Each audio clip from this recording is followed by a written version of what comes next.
Hello everyone, welcome back to this channel. So, first lecture में हमने just intro दिया था एंड मैंने उसको छोटा सा ही रखा एज ये एक अलर्ट था कि हाँ भाई आप सब जाग जाओ एंड अब एक्टिव रहूंगी मैं चैनल पे. सो या विदाउट एनी टाइम वेस्ट हम अपना सेकेंड लेक्चर स्टार्ट करते हैं. लाइक लास्ट क्लास में मैंने बताया था कि थियोरेटिकल पर्सपेक्टिव के बारे में बताया था एंड सोशियोलॉजी से रिलेटेड इंट्रोडक्शन दिया था कि सोशियोलॉजी में हम ह्यूमन सोसाइटीज़ की साइंटिफिक स्टडीज़ करते हैं, ग्रुप्स एंड ऑल, है ना. थ्योरेटिकल पर्सपेक्टिव बताया था कि इसमें हम ब्रॉड एजम्पशंस करते हैं सोसाइटी और सोशल बिहेवियर को लेके, जो कि हमें एक पॉइंट ऑफ व्यू प्रोवाइड करता है एक स्पेसिफिक प्रॉब्लम को स्टडी करने के लिए. एग्जाम्पल दिया था. तो अब यहाँ पे हम बात करेंगे कि कई सोशलॉजिस्ट थे जिन्होंने अपने एजम्पशंस दिए थे, मतलब उनके अलग अलग थ्योरेटिकल पर्सपेक्टिव थे, राइट. सो तो हम अभी स्टार्ट कर रहे हैं फर्स्ट वन से, दैट इज ऑगस्ट कॉम्ट. तो ये एक फ्रेंच ऑथर थे. सोशलॉजिस्ट कहो या कुछ भी, ज़रूरी नहीं कि वो सोशलॉजिस्ट थे, बट उन्होंने अलग अलग अपने अपने हिसाब से सोसाइटी को लेके थ्योरेटिकल पर्सपेक्टिव, उनके अप्रोचेस थे. पर्सपेक्टिव बोलूँ या अप्रोच एक ही बात है. ओके. सो तो ऑगस्ट कॉम्ट जिनका जो है वो 1798 से 1857 के बीच में थे वो. एंड ये एक फ्रेंच ऑथर थे जिन्होंने सोशियोलॉजी वर्ड को इन्वेंट किया था. ठीक है. Comte sought to create a science of society that could explain the laws of social world just as natural science explain the functioning of the physical world. मतलब Comte चाहते थे ना कि एक सोसाइटी का भी साइंस क्रिएट हो जो कि सोशल वर्ल्ड के लॉज को एक्सप्लेन कर पाए, जिस तरह से कि सोशल नेचुरल साइंस में क्या होता है, अलग अलग लॉज होता है जो कि एक पर्टिकुलर चीज को, नेचर में पर्टिकुलर चीज को एक्सप्लेन करने के लिए लॉज बनते हैं साइंस में, राइट. तो फिर कॉम्ट चाहते थे कि सोसाइटी का भी एक साइंस क्रिएट किया जाए जिसमें सोशल वर्ल्ड को लेकर अलग अलग लॉज बने जो कि सोशल वर्ल्ड को एक्सप्लेन करे. ठीक है. जस्ट एज कि नेचुरल साइंस जैसे कि फिजिकल वर्ल्ड को एक्सप्लेन करता है, फिजिकल वर्ल्ड की फंक्शनिंग को एक्सप्लेन करता है. सो कॉम्ट्स लॉ जो है, कॉम्ट्स लॉ में मतलब कॉम्ट्स लॉ थे उसमें हमें ना एक एक चीज़ इनके बारे में डीप में नहीं पढ़ेंगे, जस्ट ऊपर ऊपर से एक आइडिया देना है. ठीक है. क्योंकि ऐसा ज़रूरी नहीं है एक एक करके आएगा कि ऑगस्ट कॉम्ट के क्या क्या पर थियोरेटिकल पर्सपेक्टिव थे, इस पर्टिकुलर ऑथर का क्या पर्सपेक्टिव था, ऐसा कुछ नहीं आएगा. I am just giving you idea to understand. ठीक है. टू अंडरस्टैंड दिस कंसेप्ट कि सबके अलग अलग कंसेप्ट थे, क्या क्या थे. ओके. सो कॉन्ट्स के तीन लॉ थे, मतलब कॉन्ट्स के जो लॉ थे उसमें तीन स्टेजेस थे. That claims that human efforts to understand the world have passed through theological, metaphysical and positive stage. तो उनके कॉम्ट्स लॉ के जो 3 स्टेजेस थे उसमें उनका मानना था कि जो ह्यूमन के एफर्ट्स होते हैं दुनिया को समझने के लिए, वर्ल्ड को समझने के लिए जो ह्यूमंस अपने एफर्ट करते हैं, वो बेसिकली तीन स्टेजेस से पास होते हैं: थियोलॉजिकल, मेटाफिजिकल और पॉजिटिव स्टेजेस, राइट. सो देखो थियोलॉजिकल स्टेज में क्या होता है. थियोलॉजिकल स्टेज में जो सोसाइटी है वो रिलीजियस आइडियाज और से गाइड किए जाते हैं, मतलब that society was an expression of God's will. Theological stage में लोग जो है बहुत ज़्यादा रिलीजियस थे, यू नो, लाइक पुराने ज़माने के लोग कितना ज़्यादा रिलीजियस है, हर चीज़ में वो भगवान की देन मानते थे. अर्थक्वेक आया, भगवान को गुस्सा आया, है ना. बहुत तेज बारिश हुई, कुछ भी ऐसा हुआ तो गॉड्स को गुस्सा आया, या फिर इतना बहुत कुछ अच्छा हो गया तो उनकी कृपा है, मतलब समझ रहे हो. और अभी भी है और ये गलत नहीं है चीज़ें, बट उस वक्त साइंटिफिकली कोई चीज़ों को समझता ही नहीं था. हर चीज़ के पीछे गॉड्स का हाथ है, उनका ऐसा मानना होता था. तो उस वक्त जो सोसाइटी है वो रिलीजियस आइडियाज और बिलीफ से भरी रहती थी, मतलब कुछ भी होता है तो वो रिलीजियस आइडियाज एंड बिलीफ से गाइड होते थे. थियोलॉजिकल स्टेज में thoughts जो होते थे were guided by religious ideas and the belief that society was an expression of God's will. Okay. Metaphysical stage में क्या होता था. मेटाफिजिकल स्टेज में जो है सोसाइटी को थोड़ा नेचुरल वे में सोसाइटी को लोग देखने लगे rather than super natural terms में. सुपर नेचुरल टर्म्स में हो गया ना, अंधविश्वास होता है जो थियोलॉजिकल स्टेज में था. अब मेटाफिजिकल स्टेज में थोड़ी सोसाइटी में जो है नेचुरलिटी आने लगी कि नहीं, मतलब जो भी है सोसाइटी में सोसाइटी जो है थोड़ी नेचुरली देखा जाने लगा रेदर देन सुपर नेचुरल देखने के बजाय, मतलब अंधविश्वास से हटकर सोसाइटी को नेचुरली देखा जाता था. Now, third stage is the positive stage, started in by the discoveries and achievements of Copernicus, Galileo, and Newton, encouraged the application of scientific technology techniques to the social world. तो ये तो clear ही हो गया कि positive stage में क्या होता है, पॉजिटिव होता है नहीं, मतलब पॉजिटिव स्टेज में उन्होंने क्या बताया कि पॉजिटिव स्टेज में उन्होंने बताया कि मतलब टेक्नोलॉजीज आने लगी। पॉजिटिव स्टेज में सोसाइटी में टेक्नोलॉजीज आने लगी, अलग अलग साइंटिस्ट ने अपने डिस्कवरीज और अचीवमेंट्स किए, अलग अलग चीज़ें खोज की, लाइक कोपरनिकस, गैलीलियो, हमारे डॉक्टर न्यूटन, इन्होंने अपने अपने लॉज दिए। तो यानी कि जो उस वक्त सोसाइटी जो है थोड़ा और साइंटिफिक होने लगी, ठीक है। मतलब कि जो सोशल वर्ल्ड है वो साइंटिफिक टेक्निक्स के एप्लीकेशन पे धीरे धीरे बेस्ड होने लग रहा था पॉजिटिव स्टेज में। Getting my point? Okay, now या अब हमारे नेक्स्ट थे इमाइल दुर्खाइम, जिनका जो क्या बोलते हैं इसको, 1858 से जो ड्यूरेशन है 1858 से 1917 तक था।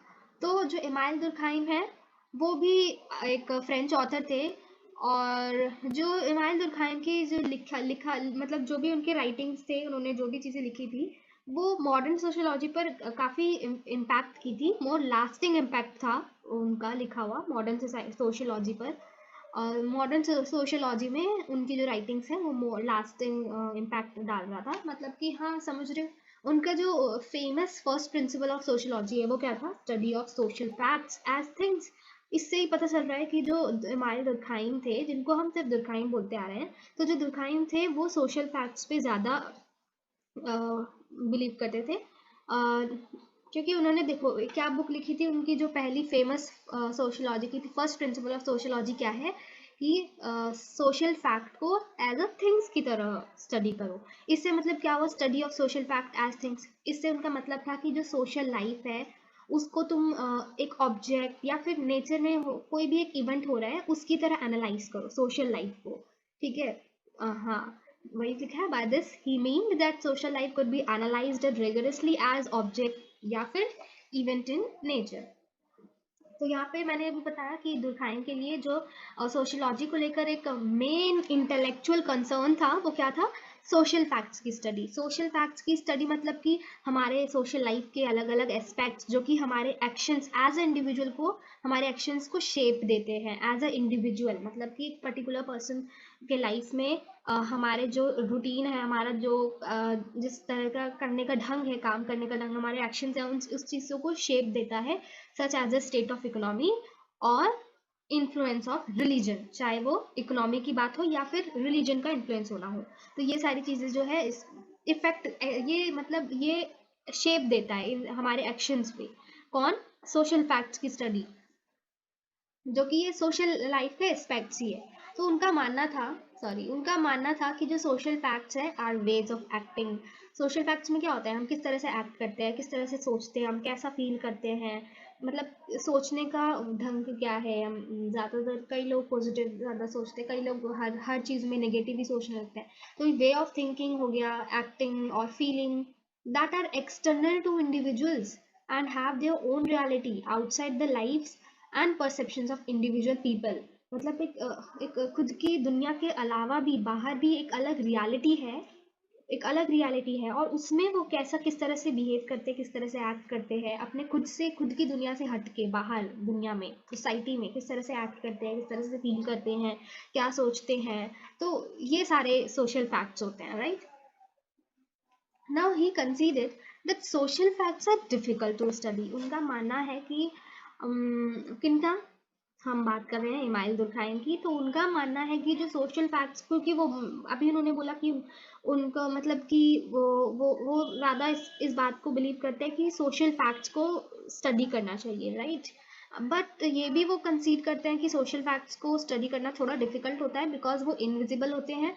सोशल फैक्ट्स, जैसे कि अभी हमने पहले बोला कि सोशल फैक्ट्स क्या होते हैं, हम किस तरह से एक्ट करते हैं, हमारा एक्शन, थिंकिंग, फीलिंग। तो क्या हम इन सबको देख सकते हैं? नहीं, इन सबको, ये इनविजिबल होते हैं, ठीक है। हम इसे डायरेक्टली ऑब्जर्व नहीं कर सकते हैं, राइट। ये सारी चीज़ों को कि वो क्या फील कर रहा होगा। कभी कभी फेस एक्सप्रेशन कुछ और होते हैं बट हो सकता है वो कुछ और फील कर रहा हो, तो फिर उस चीज़ को ऑब्जर्व करना डायरेक्टली ऑब्जर्व नहीं किया जा सकता है। इसलिए वो कह रहे हैं कि सोशल फैक्ट्स को जो है स्टडी करना थोड़ा डिफिकल्ट होता है, बिकॉज वो इनविजिबल होते हैं, हम उन्हें डायरेक्टली ऑब्जर्व नहीं कर सकते। Instead, their properties must be revealed indirectly by analyzing their effect, या हम उनके इफेक्ट्स को एनालाइज करके, ज़रूर रिवील कर सकते हैं। तो ये इनडायरेक्टली हो गया एक तरह से। उनकी प्रॉपर्टीज के अलावा, कि मतलब सोशल फैक्ट्स की जो प्रॉपर्टीज है उनको उनको उनसे हमें नहीं पता चलेगा, लाइक हाँ क्या सोच रहे हैं, कैसा फील कर रहे हैं। जैसे कि मैंने बताया कि फेस एक्सप्रेशन कभी कभी ज़रूरी नहीं है कि जिस तरह का फेस एक्सप्रेशन दे रहे हैं वही फील कर रहा हो, नहीं। सो इंस्टेड द प्रॉपर्टी हम इनडायरेक्टली उसे रिवील कर सकते हैं सोशल फैक्ट्स को, उनके इफेक्ट को एनालाइज करके, या फिर उनके धीरे धीरे साथ रहकर, तो हम उनके इफेक्ट्स को एनालाइज करने लगते हैं धीरे धीरे इनडायरेक्टली वे में।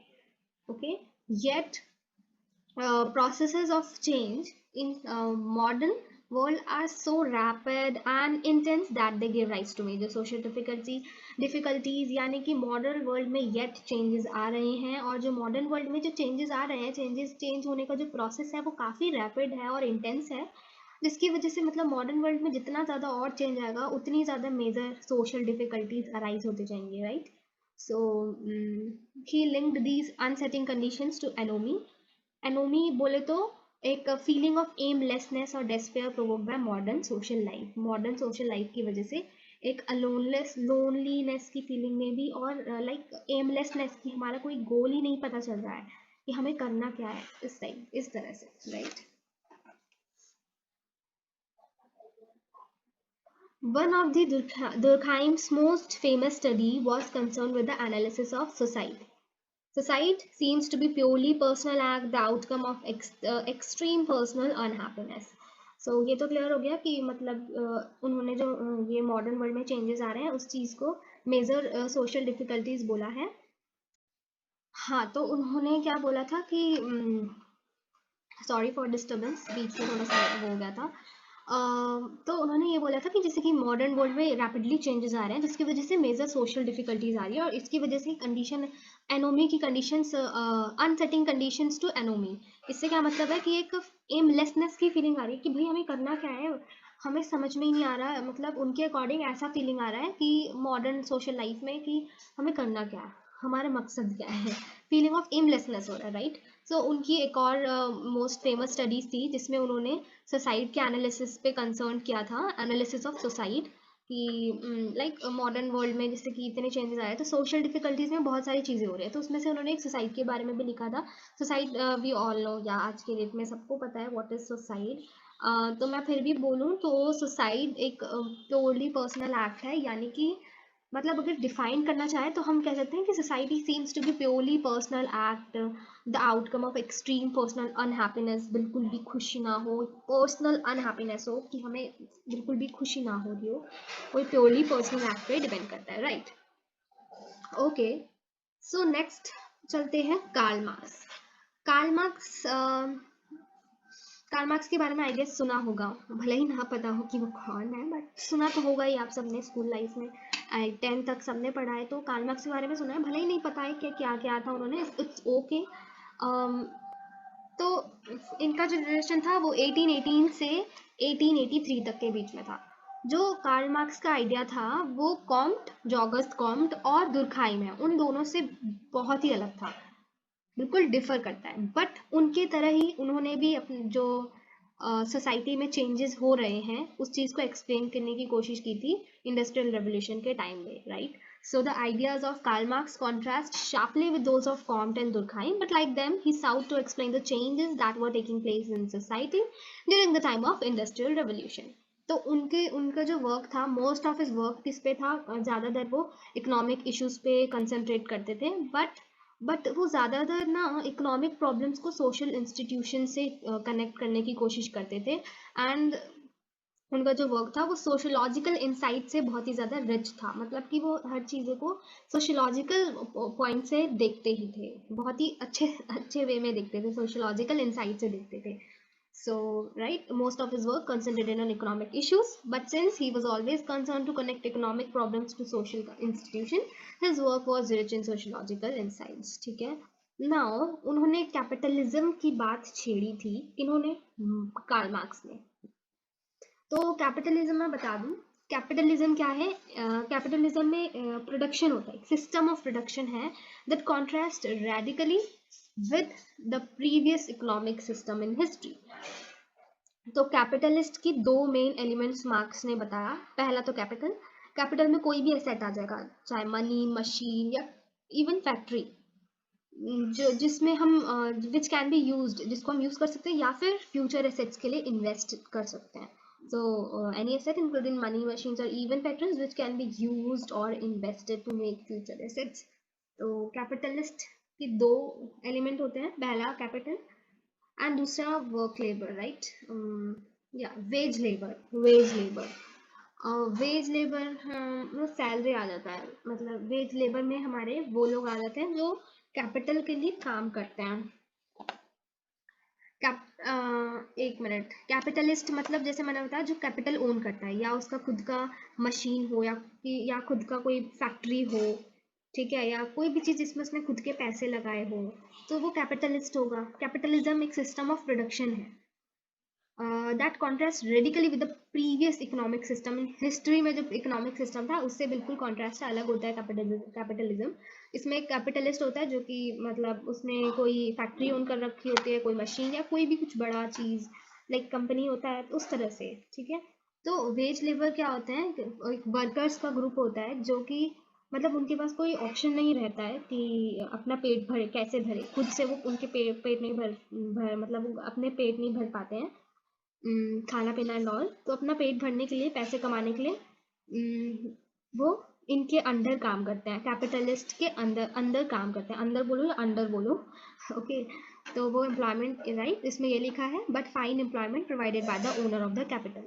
ओनर ऑफ द कैपिटल को ही हम कैपिटलिस्ट बोलते हैं। कैपिटलिस्ट मतलब जिन्होंने कैपिटल ओन कर रखी है। तो वेज लेबर एक पूल ऑफ वर्कर्स होते हैं, वर्कर्स के ग्रुप होते हैं जो कि कैपिटलिस्ट के अंदर काम करते हैं। मैं सीधी सीधी बोलूँ तो, ठीक है, हाँ, अपना पेट पालने के लिए काम तो करना ही है, ओके। अब देखो एक और इम्पॉर्टेंट चीज़ उन्होंने बोली, मतलब इसमें मेंशन किया है कि जो कैपिटलिस्ट होते थे और वर्कर्स होते थे वो ऑफ कोर्स एक दूसरे पे डिपेंडेंट है, ठीक है। जो कैपिटलिस्ट है उसको अपना डेवलपमेंट के लिए वर्कर्स की तो ऑब्वियसली ज़रूरत है, वर्कर्स के बिना काम कैसे होगा सारा, है ना। तो कैपिटलिस्ट भी वर्कर पे डिपेंड है और वर्कर भी कैपिटलिस्ट पे डिपेंड है, उनका अपने पैसे कमाने के लिए वर्कर्स भी डिपेंड है, दोनों ही एक दूसरे पे डिपेंड है ऑन ईच अदर। लेकिन जो उनका रिलेशनशिप है ओनर ऑफ कैपिटल और वर्कर के बीच का, वो एक्सप्लॉयटेटिव वन है। क्यों? क्योंकि भाई वर्कर्स भोले भाले से होते हैं, उनका उनके लेबर पर कोई कंट्रोल नहीं होता है, होता भी तो बहुत टिड्डू सा होता है। एंड और जो एम्प्लॉयर्स होते हैं वो उनसे प्रॉफिट गेन कर लेते हैं, मतलब उनकी भोलेपन का, उनकी मासूमियत का फायदा उठा लेते हैं, उनसे ज़्यादा काम करवाते हैं या उन्हें कम पैसे देंगे, इस तरह से। और इन सब की ज्ञान वर्कर्स को नहीं होती थी उस वक्त, तो इसलिए उनका जो रिलेशनशिप है एक्सप्लॉयटेटिव बन होता था। और बाद में ऐसा होता है, इसमें मेंशन नहीं है, बट बाद में ऐसा होता है कि इसी वजह से, एक्सप्लॉयटेटिव होने की वजह से वो वर्कर्स को लूटते थे। और ऑफकोर्स एक ना एक दिन तो उन्हें भी पता चलता है कि भाई हमें लूट रहे हैं, अब ये वर्कर्स को पता तो चलता ही है। सो एक टाइम बाद ये कैपिटलिज्म वाला जो प्रोसेस है ये भी खत्म हो जाता है, कैपिटलिज्म भी खत्म हो जाता है इसकी वजह से ही, बाद में देखना, ओके। सो मार्क्स ने अपना अटेंशन कैपिटलिज्म में फोकस किया था and modern society had developed over the course of history. Modern society भी डेवलप हो रही थी, right, and the economic system would come under communal ownership and more human society that we know at present would be established। और आज के date में हम जिस तरह की ह्यूमन सोसाइटी देख रहे हैं वैसा सोसाइटी धीरे धीरे एस्टैब्लिश होने लग गया। वेट अ मिनट, एक चीज मुझे मिसिंग क्यों लग रहा है, वन थिंग मिसिंग है आई गेस, या ये जो इकोनॉमिक वाला है यहाँ पर ये वाला जो है ना, ये इसके बाद क्या हुआ कि जैसे कि मार्क्स ने कैपिटलिज्म पे फोकस किया था और मॉडर्न सोसाइटी धीरे धीरे डेवलप हो रही थी। और इस केस में कैपिटलिज्म में क्या था, क्लासेस होते थे, classes in the sense first class second class नहीं, क्लासेस इन द सेंस एक अपर क्लास लोअर क्लास। तो यहाँ पे कैपिटलिज्म अपर क्लास में आते थे, वेज लेबर जो है वो लोअर क्लास में आते थे।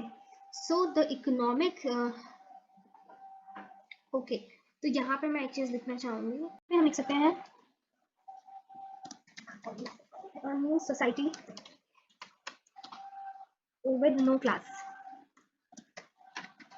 यहाँ पे इसके बाद से न्यू सोसाइटी फॉर्म हुई थी, वो कैपिटलिज्म वाला जो है किस्सा वो चला गया था, एक तरह से कह सकते हो तुम, ठीक है। और या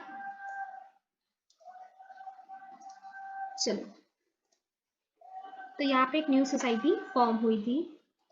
ये तब का है कि यहाँ पे न्यू सोसाइटी फॉर्म हुई थी जिसमें कोई क्लासेस नहीं थे, जो वर्कर्स और कैपिटलिस्ट वाला वो था वो सब हट गया था। तो यहीं से फिर हमारी मोर ह्यूमन सोसाइटी डेवलप होती है, जैसे कि आज हम जानते हैं। जो इकोनॉमिक सिस्टम है वो कम्युनल ओनरशिप में आ जाता है और मोर ह्यूमन सोसाइटी डेवलप होती है, जो कि आज प्रेजेंट में हम देख रहे हैं। ओके ओके यार, इसका बता के फिर हम अभी यहीं पे पॉज कर देंगे। ओके, मार्क्स वेबर का जो ड्यूरेशन था वो 1864 से 1920 के बीच में था। मैक्स वेबर है, कार्ल मार्क्स तो अलग है, मैक्स वेबर। तो जो वेबर थे was an individual of wide learning, ठीक है। वो ना सिर्फ सोशलॉजिस्ट में इंटरेस्ट था उन्हें हर फील्ड में इंटरेस्ट था, चाहे वो इकोनॉमिक्स हो, लॉ हो, फिलोसफी हो या comparative history as well as sociology, ठीक है। जो मतलब कि वो एक वाइड लर्निंग वाले पर्सन है। उनकी राइटिंग्स में ये भी आ जाएगा, ये भी आ जाएगा, ये भी आ जाएगा, ये भी आ जाएगा, ये भी आ जाएगा और ये भी आ जाएगा। So much of his work was also concerned with the development of modern capitalism उनका कई काम जो वर्क्स थे होते थे वो मॉडर्न कैपिटलिज्म के डेवलपमेंट से भी कंसर्न करता था, और उन तरीकों में कि किस तरह से मॉडर्न सोसाइटी जो है earlier form of social organization से डिफरेंट है। इन सब में वो ज़्यादा फोकस उनका ज़्यादा फोकस रहता था कि मॉडर्न कैपिटलिज्म के डेवलपमेंट पे, और जो मॉडर्न सोसाइटी है वो पुराने सोसाइटी से यानी कि अर्लियर फॉर्म्स ऑफ सोसाइटी से किस तरह से भिन्न है, यानी कि डिफरेंट है। तो उनके व्यू में इकोनॉमिक फैक्टर्स ज़्यादा इम्पॉर्टेंट होते हैं, लेकिन जो आइडियाज़ और वैल्यूज़ हैं वो सोशल चेंज पे ज़्यादा इम्पैक्ट करते हैं कि किस तरह से आइडियाज़ आ रहे हैं और कैसे आइडियाज़ आ रहे हैं। वो जो आइडियाज़ आते हैं और हम कितना वैल्यूज़ होते हैं, आइडियाज़ एंड वैल्यूज़ जो है वो ज़्यादा इम्पैक्ट डालते हैं सोशल चेंज के ऊपर। इकोनॉमिक फैक्टर तो इम्पॉर्टेंट है, बट आइडियाज़ और वैल्यूज़ का भी रोल होता है सोशल चेंज पे, कि सोशली चेंज हो रहा है, चेंजेस आ रहे हैं। तो वेबर सोशियोलॉजिकल पर्सपेक्टिव में एक इम्पॉर्टेंट एलिमेंट जो था वो था आइडियल टाइप। वो क्या था? The idea of ideal type में क्या करते हैं, आर कंसेप्चुअल और analytical models that can be use to understand the world. Ideal से ही समझ में आ रहा है, जो आइडियल हो बट स्टिल वो पर्टिकुलर थिंग, पर्टिकुलर चीज़ों को, इनफैक्ट वर्ल्ड को, सोसाइटी को समझने के लिए एक कंसेप्चुअल और एनालिटिकल मॉडल्स हो सकते हैं, ठीक है, जिनके थ्रू हम समझ सकते हैं वर्ल्ड को। तो ये जो हाइपोथेटिकल कंस्ट्रक्शंस होते हैं वो यूजफुल हो सकते हैं। ये हाइपोथेटिकल किसको बोल रहा है? आइडियल टाइप को, कि जो आइडियल टाइप से होता है वो कंसेप्चुअल और एनालिटिकल मॉडल से हो सकता है, जिसको हम वर्ल्ड को अंडरस्टैंड करने के लिए यूज कर सकते हैं। And these are the hypothetical construction जो कि यूजफुल हो सकते हैं। हाउएवर रियल वर्ल्ड में वो सिचुएशन भले ही can be understood by comparing it to the ideal type, यानी